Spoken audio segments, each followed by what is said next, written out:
Evil Dead Rise is possibly the most insane, brutal, in-your-face, intense horror film I have seen in a long time. It is bonkers. Mom? Mommy's with the maggots now.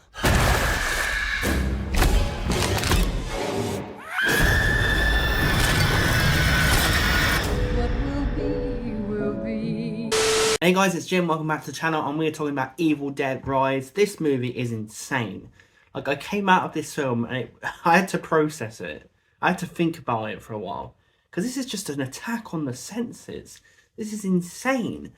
Now, the Evil Dead franchise, you know what? I like it. I watch those films. But this is on another level. This is something else. Like, I thought that the film Terrifier 2 was the most brutal film I've ever seen. I think this is a contender. I think this is more brutal than Terrifier 2. And Terrifier 2 is nutty. This is even more. Like, every time you think you are done with this film, it keeps going. It never lets you off the hook at any point in this film. This is just non-stop craziness, brutality, intensity. You know, just a real confined and unsettling and horrible atmosphere going throughout. But it's very earned. You know, it's not just kills and blood for blood's sake. You know, you could say that films like Terrifier 2 don't earn it. Evil Dead Rise really earns it. It's obviously about this family who are living in an apartment building led by Alyssa Sutherland is the mum, and she obviously has 3 kids. And her sister turns up out of nowhere, Beth, played by Lily Sullivan, and she has something to tell her. But there's this kind of underlying resentment between the 2 sisters, and she doesn't really get the time to tell her what's going on before there's an earthquake. And one of the kids finds the Evil Dead book. Who'd have thought it? In the ground. And the little idiot opens the book and obviously unleashes the bloody demon. Shucks. And of course the demon goes into the mum in a really crazy scene in a lift. This was kind of unique to me. I've never seen a lift scene where a demon is going into someone. Like, this movie actually introduces a lot of unique stuff, because I thought going in, look, I've seen all these possession films. I've seen all of this stuff so many times. How much more are you going to do with it? But Evil Dead Rise actually does some new stuff in it. There's images in here you haven't seen before. Like, to see this character getting just absolutely pulled to pieces in a lift as the demon enters is just unforgettable imagery. But that was just the tip of the iceberg. That was early on. Eliza Sutherland as Ellie, who is the mum who's been possessed, is one of the best possessed performances in 15 years, easily. We get so many of these films, these possession movies, and they're really throwaway. So I always go into them with a bad kind of taste in my mouth. But you know what? She's terrifying. She is absolutely terrifying. The look on her face, the eyes, the smile, the makeup is stunning. But she is just horrible. She completely transforms from the mum at the start of the film, who is a good person, into just something else. Something that's just completely and utterly evil. Like, I felt like when I was watching this, like, it never was laughable, as we find with a lot of possession things. You felt like you were watching evil in the form of this woman. And, you know, just everybody, the little touches she gives the character, the little quirks, the little movements, the eye movements, the twitches, the way that she says things, the spite of the character, the way that she doesn't care, like she's going after her own kids like this, she's going after her own sister like this, the way that any kind of morality or good has gone out the window, and she is just completely an embodiment of evil, really bothered me. I was on tenterhooks whenever this character was on screen, and this character had to work, because we get so many of these possessed movies where you just laugh, where you just don't care. She really worked. I take my hat off to this actress, and I take my hat off to the makeup team and the presentation, like the shots of her, like when she's walking into the apartment when she's first been possessed, is a haunting shot, horrifying.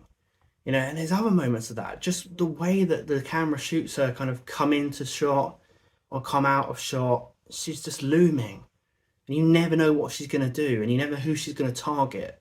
It was so disturbing. I'm so happy to see a modern day take on a franchise be good. Like, you don't get this often with horror, but you know what? Scream 6 was good, Evil Dead Rise is good, so maybe there is mileage in these franchises. I'm not against franchises coming back. I'm against you coming back when there's nothing you can do and it's clear they're out of ideas. With this movie, with the blood, the gore, the intensity, the meaning behind it, the family storyline, there's loads to it. And I was surprised at that. The characters really work in this. They would have to have worked for me to care. Like, these kids are very good actors. You've got Morgan Davies as Danny, Gabrielle Echols as Bridget, and Nell Fisher as little Cassie. Now, I'm really impressed by these young actors because I hadn't seen them in anything, but they've got the it factor, they've got charisma, and they really convince you they're a family, and that has to happen in this sort of situation. And the lady who played Beth, the sister who comes to visit, Lily Sullivan, there was so much tortured pain behind the eyes. I really like the storyline at the heart of this, that there's unsaid things between Beth and her sister. And she's come to kind of get, compassion from her sister and tell her sister what's been going on in her life and build bridges with her sister.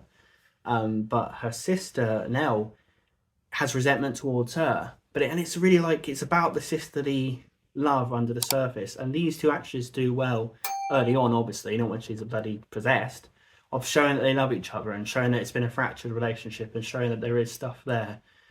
And I like how this movie tried to give you something. It's not just meaningless, blood and guts and gore. You get invested in the characters first. You get invested in this family storyline, this family unit, this not perfect family, but full of good people who are trying their best.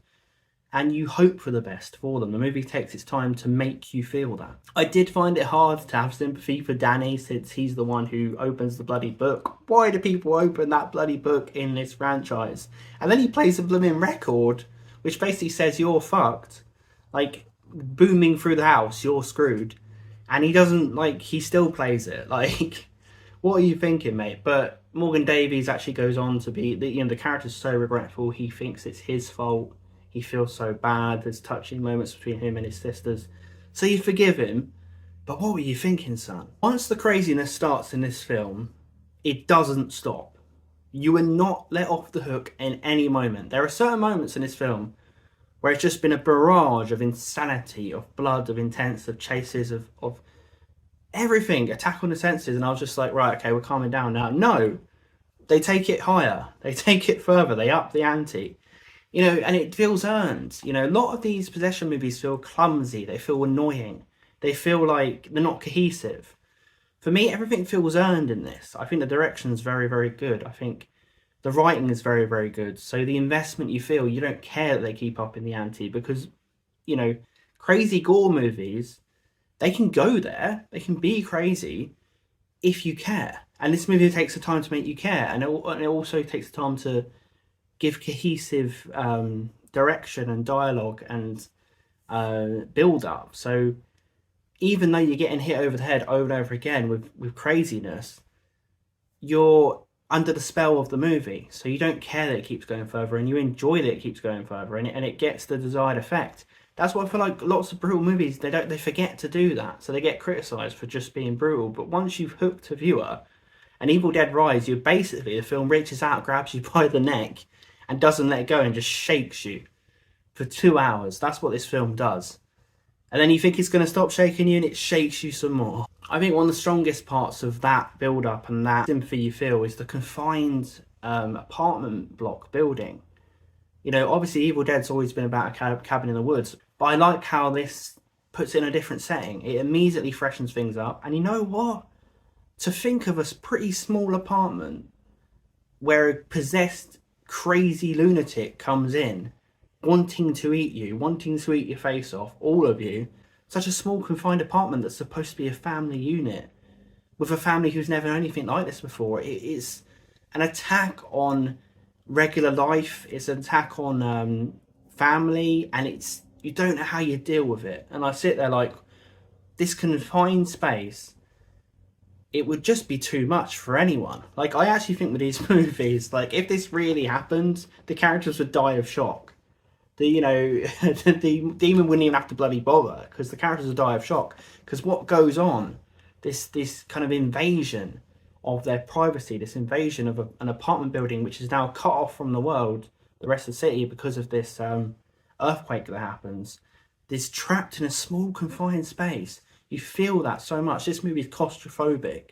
This movie keeps you, and there's nowhere to go. There's nowhere to go for these characters, and nowhere to go for you. Even like when the demon is outside of the apartment, they manage to lock her out. When they look through the keyhole, I thought that was going to be cliche and dumb. We'll see what she's doing outside. What she's doing outside, she might as well be in the bloody apartment still. It's horrifying. You see her kill people outside who come in to check from the other buildings. You see her just. There's a really disturbing scene where she's singing a lovely lullaby for the little girl, and the little girl gets drawn to the door, and she's like trying to tell her it's your mum. That's so wrong, man, because it's like this little girl is being seduced by this evil. This evil has no standards. You know, she's gonna kill a little girl. She's gonna be willing to do that. She's gonna use the girl's love for her mother to manipulate her to do that. You know, just so much of this film just tramples over any decency of what we hold sacred. It really does, and that's why I think it gets under your skin so much, because you feel like you're dealing with real evil. You feel like you're trapped with real evil. It's one of the most edge of your seat films in a long time that I've seen. Open up now, like a good girl.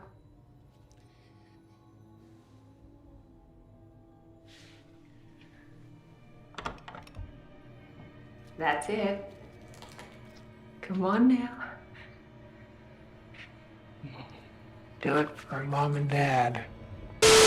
I like Beth's redemption arc in this, because she obviously she's messed up with her sister, she feels bad, but then she's forced to step up. She's forced to kind of be a mother, because this character, she's a tortured soul, she's not perfect, but she's a good person, and you root for her. I think Lily Sutherland has these moments of, you see the pain behind the eyes and the desire that she has to redeem herself, and the love she has for her sister, and the confusion of this whole situation getting to her, and the responsibility she now feels to protect the kids. She really convinces you she cares about the kids. And, you know, that's great. You know, you needed a character like this. And I like how she's not just a Mary Sue. She is a character who's messed up, but she's a character who will fight to the ends of the earth to save these kids. If you want to see an intense, crazy, fun ride that does scare you, I was actually scared watching this. That's something to mention. I was not expecting to be scared, but I feel like Eliza Sutherland genuinely does scare you. I feel like the situation genuinely gets under your skin.